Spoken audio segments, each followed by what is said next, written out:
बिस्मिल्लाहिर्रहमानिर्रहीम अस्सलाम वालेकुम वरहमतुल्लाहि वबरकातुहू। प्यारे नाज़रीन, कैसे हैं आप सब लोग। उम्मीद करता हूँ कि अल्लाह पाक की रहमतों के ज़रिए साया खैर वफ़ियत से होंगे।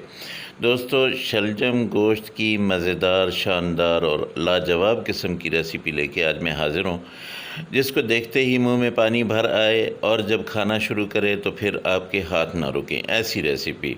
चलते हैं जी, मैं आपको बताता हूँ क्या तरीक़ेकार है। बहुत ही आसान सा तरीका बताऊँगा। 1 किलो आपने गोश्त लेना है और इसमें हड्डियाँ भी डाल देनी है, हड्डियों वाला गोश्त हो।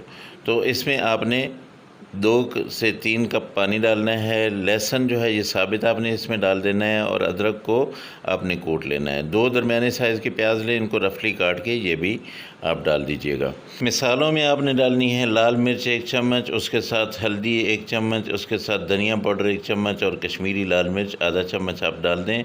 इसमें कुछ खड़े मसाले और नमक जो है ये आधा चम्मच डालिएगा। खड़े मसालों में आपने बड़ी इलायची ले लें 1 और छोटा सा दालचीनी का टुकड़ा ले लें और उसके साथ लौंगे जो है 4 से 5 ये आप डाल दें।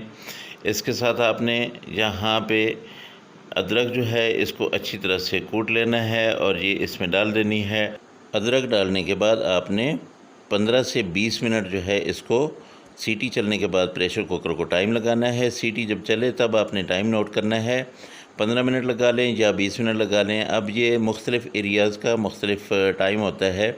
अब मैं आपको 20 मिनट या 15 मिनट करेक्ट जो है वो नहीं बता सकता हूँ, आप देख लें। जब आपका गोश्त गल जाए बस आपने सीटी जो है वो बंद कर देनी है, प्रेशर कुकर को खोल लेना है और उसके बाद आपने ये वाला गोश्त जो है ये किसी खुले बर्तन में डाल के फिर पकाना है। ये देखिए मैंने 15 मिनट लगाए हैं तो माशाल्लाह ये गोश्त जो है तकरीबन गल चुका है।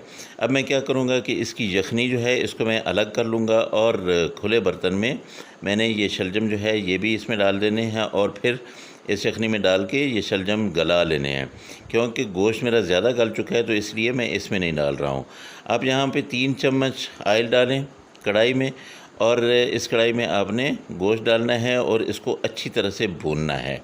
अब ये बीफ जो है ये मैं इसमें डाल देता हूँ और दूसरी तरफ मैंने प्रेशर कुकर में जो यखनी है वो डाल के उस यखनी में मैं शलजम बना लेता हूँ, शलजम को गला लेता हूँ। यहाँ पे 4 टमाटर मैंने लिए हैं, 4 टमाटर और 4 ही सब्ज़ मिर्चें जो है इनको मैं काट लेता हूँ।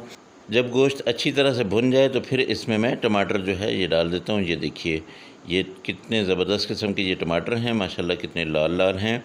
ये छोटे छोटे मैंने काटे हैं। अब ये टमाटर जो है ये मैंने नरम करने हैं तो थोड़ी देर के लिए मैं इसको कवर करूँगा। उसके बाद जब ये मसाला अच्छी तरह से पक जाएगा तब मैं इसमें दूसरी चीज़ें डालूँगा। एक चीज़ मैं आपको बता दूं कि ये जो सालन होता है इसमें शुरू से लेकर आखिर तक मिसाले जाते हैं, तो इसलिए आपको चाहिए कि आप ये रेसिपी पूरी देखा करें। जब आप पूरी रेसिपी देखेंगे, इसी तरीके से बनाएंगे, इंशाल्लाह फिर आपकी रेसिपी जो है बहुत ही आला किस्म की बनेगी। ये देखिए गोश्त बन चुका है, इसमें मैंने आधा कप दही डाल दी है। दही आपने अच्छी तरह से फेंट के डालना है और इसको अब आपने अच्छी तरह से पकाना है। जब ये दही पक जाएगा तो क्या होगा कि इसका ऑयल जो है वो सेपरेट हो जाएगा। ये निशानी होती है, ये देख लें, ये आप अच्छी तरह से देखें कि इसका ऑयल सारा सेपरेट हो चुका है। अब मैंने क्या करना है कि अब जो शलजम हमारे गल चुके हैं वो इसमें डाल दूँगा और इसके साथ साथ जो है थोड़ा सा इसकी मैं बुनाई करूँगा। बुनाई करने के बाद फिर मैंने क्या करना है कि इसमें जो यखनी मैंने रखी हुई है वो यखनी डाल देनी है। बस ये इतना सा काम है। इसके बाद मैं इंतज़ार करूँगा जब अच्छी तरह से यखनी पक जाएगी, जब ये सालन बन जाएगा फिर मैं जो बाकी रहते हैं हमारे मिसाले वो वाले डालूँगा और बहुत ही आला किस्म की शानदार किस्म के ये जो शलजम और गोश्त का सालन है ये आप लोगों के लिए हाज़िर कर दूँगा। ये देखिए मैंने इसमें यखनी सारी की सारी डाल दी है। एक चीज़ मैं आपको बता दूँ, आधा किलो शलजम थे, 1 किलो बीफ था और बीफ जो है ये हड्डी वाला था।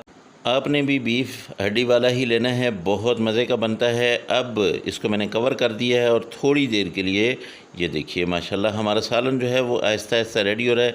अब यहाँ पे मैं आपको मिसालें बताऊँ कि ये कसूरी मेथी 1 चम्मच, ज़ाफ़रानी गरम मसाला जो है 1 चम्मच और उसके साथ काली मिर्च और ज़ीरा पाउडर ये भी 1-1 चम्मच ये मैं डाल रहा हूँ। ये जब आप मसाले डालेंगे ना तो आपका किचन महक उठेगा। हमारा सालन बिल्कुल रेडी होने वाला है, खुशबुएँ फैल चुकी हैं, दिल कर रहा है कि अभी अभी मैं निकालूं और खाना शुरू कर दूं, लेकिन थोड़ा सब्र। यहाँ पे ये देखिए मैंने डाल दी है बहुत ज़्यादा सारी सब्ज़ धनिया और इसमें 2 से 3 सब्ज़ मिर्चें छोटी छोटी काट के, इनकी भी बहुत प्यारी खुशबू आती है। आप लोगों के लिए ये मैंने डिश आउट कर दिया है। अल्लाह पाक की रहमतें, अल्लाह पाक की नेमतें आप सब लोगों के घरों में बारिश की तरह बरसती रहें। मेरे वो दोस्त जो परेशान हाल हैं, अल्लाह पाक उनकी परेशानियों को दूर करे, जो बीमार हैं अल्लाह पाक उनको शिफाए कामिला आजिला अता फरमाए।